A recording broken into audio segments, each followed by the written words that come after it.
All right, Danny, you're on. Go. All right. Welcome back to the BMXPERTS Podcast, Take 2. Take 2. Take 2. All right. This is a great night tonight, guys. Great night. We got Steve Primetime Veltman in the house. Huge guest for us. This is a big accomplishment for me and Kevin to say we got Steve on our show, because, we're factory intermediates. Factory intermediates, man. Yeah. We got Brandon Shaw on. Brandon's got a lot of information to share with us on some upcoming events and some product development with Steve. Super stoked to have both of you guys on. Let's get started with Brandon. What do you think, Kev? Yeah, Brandon, dude, what's on your mind, dude? What could we possibly talk about? I have no idea.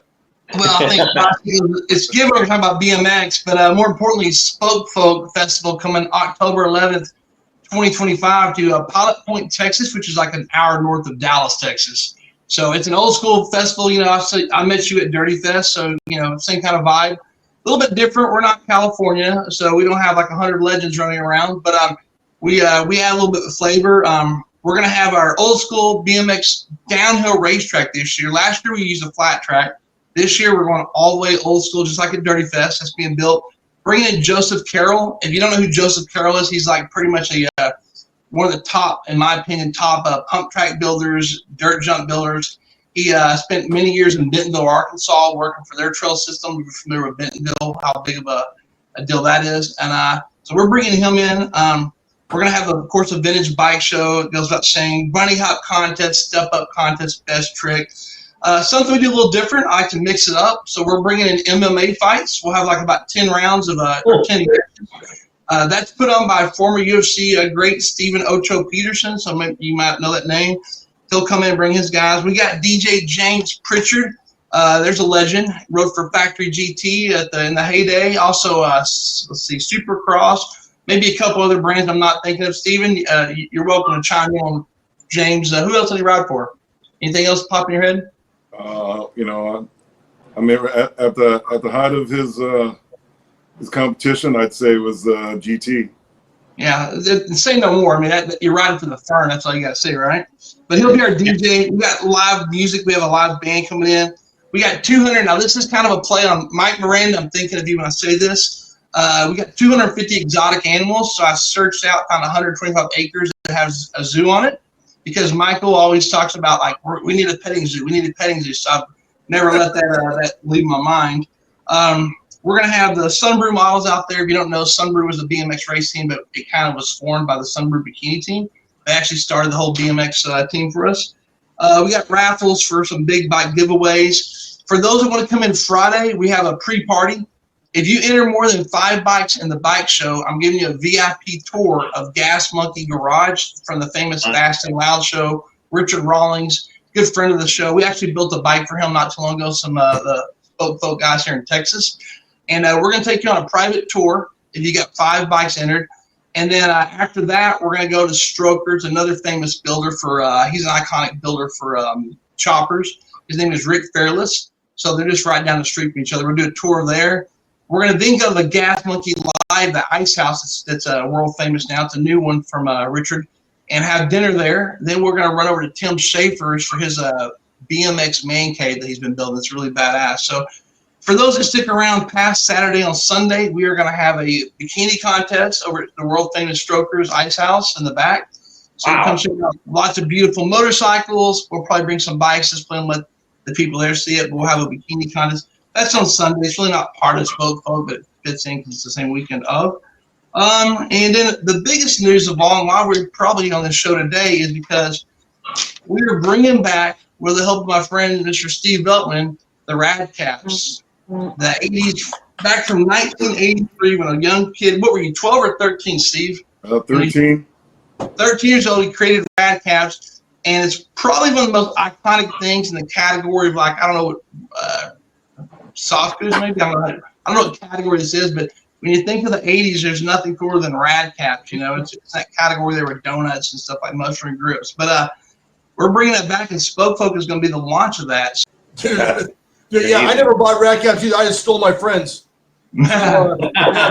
Those are cool, dude. So, dude, man, Steve, it's a pleasure, man. So you were telling me a little bit before you came on about the history of the Rad Cap, which I thought was fascinating, dude. Would you mind doing like a real quick recap on how it even started? Because I'm sure there's other stories out there and about the origin of the original Rad Cap. Would you mind? No, not a problem.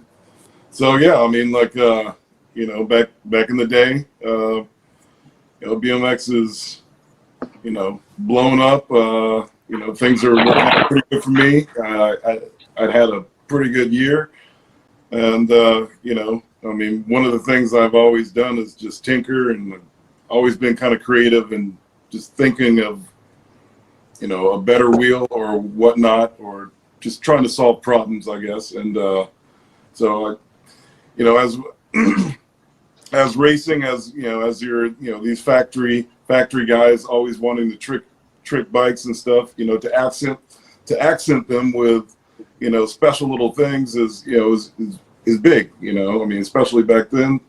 So I had gone to a national event, and you know, AVA's premier event in Phoenix, or actually in Chandler, Arizona. And I'd seen you know, one of my competitors, Billy Griggs, who was known as back in the day as Gumby. Yeah. And he got creative, and he had drilled out Gumby's crotch area and stuck it on the valve stem. So, you know, honestly, I was like, that was pretty creative. You know what I'm saying? I'm like, I wasn't 100% behind it, but I mean, it made sense. You know, he's Gumby, he's you know, sporting the Gumby. Yeah, it's good. So, but that's ultimately what inspired me to think of a dice. That came out, you were probably, had to be about 16, right? 16, 17? Was there Rad? I mean, what year Rad come out? I mean, Rad was 86? 86. Was it 86? Yeah. So yeah, I would either have been 15 or 16. Yeah. There was they never approached you to have you come on that movie? You know, from what I remember, you know what I mean? Like, first off, I was kind of on my way out of BMX. You know what I mean? Like, when I was 15, I quit for 2 years and just went straight skateboarding. I skated for 2 years. I didn't come back until like I was like 17 and a half, almost 18. But I do remember kind of like the discussion, because, you know, obviously before 19, you know, if it came out in 86, they were talking about, you know, people for it in 1985. Right. You know, and so like there was a buzz around, and, you know, I remember talking to Mr. Hutch and like kind of saying like, so what's up? Like, you know, like I would like to be a part of this, because like it was all right. I think at least at the time, from what I remember, like Tim Judd was already invited. You know, I mean, he's obviously a great, you know, smooth professional, right? Yeah. And you know, I was kind of like, hey, you know, I'd like to throw my name in the hat, and if I remember correctly, it just, maybe not even specifically words, but it was kind of like, hadn't things going pretty good for you? You know what I mean? Like, aren't you still on the Wheaties box? You know, because I ran for a whole year. Yeah. You know what I'm saying? So it was like, you know, I mean, there's a lot of people that have been on the box that only went through a season. And Right. in fact, I got on for a year, and I got on for 2 different boxes. I got on the small and the large for a year.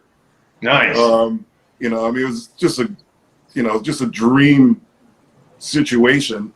You know, I kind of let it go after that. After kind of Hutch was like, things have been like really good for you, bro. Like, I was like, yeah, all right, yeah, all right. I kind of get the sense from that, Steve, he didn't want to sacrifice you from any sort of tour you might have been on. Steve, this is cool. I thought of a few questions, man, and if hopefully I don't offend you in any way. I'm going to try my best. All right, man. So you mentioned a few minutes ago you took a break. So around 86, 87, or you were gone for a couple years. Yeah. Yeah, so there was a notice. Your absence was noticed by like BMX fans like myself. What happened to Steve? You know, you just weren't popping up in the magazines like you were like in every other BMX action or whatever. So I noticed though in 1993, at this point I'm about 23 years old, and I was really watching a lot of the ABA races because they used to sell the video cassettes for the ABA Nationals at that time, and you were on an absolute tear, dude. Plus, I was reading about you all the time. I think you rattled off more than 10 AA wins. You won the title that year, and like 13 or 14. Yeah, was it really? Yeah, No. I reset the record that year. Yeah, that was your pro career side, though. I'm talking about when you were. Yeah, so, dude, what was the difference in that year? Where did it all come from? Because you were always great. Don't get me wrong, but you were like unbeatable for that one season. Where do you think that came from? I know exactly where it came from. It was basically me just getting serious. You know what I'm saying? Like, yeah, I did almost, even pretty much in my amateur career, I did most of this off of natural talent and regimented training. Sprint training, track training, blah blah blah blah blah. Right? I guess in my later, I did a little gym work, I guess, when I was on Hutch, but not like hardly any. I got one more question, Steve, and I don't know if you were involved with this, but I had seen this. There was this TV show in the '80s. It was called Super Kids, and it had Greg Liggins on there, and Greg was Factory Hutch. I don't know if you know Greg. You probably do, right? Absolutely. And, yeah. So Greg had during the interview, Greg was riding a Patterson. Well, no, it was a Hutch with Patterson stickers on it. And he was riding, and they were interviewing him, and he mentioned something about a South Africa tour, and he said, I guess he protested going to South Africa, didn't race that race because apartheid was still a thing at that time, right? So did that impact you, Steve, at all? Were you part of that tour? Absolutely. Check this out. All right. Danny, you got some good ass questions, man. Thank you, props, dude. Thanks, dude. You see that?